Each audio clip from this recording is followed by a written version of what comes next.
കേരള സർവകലാശാല രജിസ്ട്രാർ സ്ഥാനത്ത് മിനി കാപ്പൻ തുടരും. ചുമതലയിൽ നിന്ന് ഒഴിവാക്കണമെന്നാവശ്യപ്പെട്ട മിനി കാപ്പനോട് തൽക്കാലം തുടരാൻ വൈസ് ചാൻസലർ നിർദ്ദേശിച്ചു.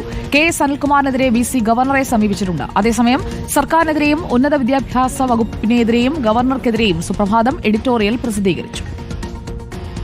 കേരള സർവകലാശാല പോര് തെരുവ് യുദ്ധമായി മാറുമ്പോഴും പിന്നോട്ടില്ലെന്ന നിലപാടിൽ ഉറച്ച vice chancellor Mohan Kunnummal registrar സ്ഥാനത്തു നിന്നും ഒഴിവാക്കണമെന്നാവശ്യപ്പെട്ട മിനി കാപ്പനോട് തുടരാൻ VCയുടെ നിർദ്ദേശം.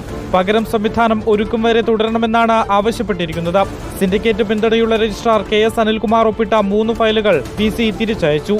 പകരം മിനി കാപ്പൻ ഒപ്പിട്ട 25 ഫയലുകളാണ് സ്വീകരിച്ചത്.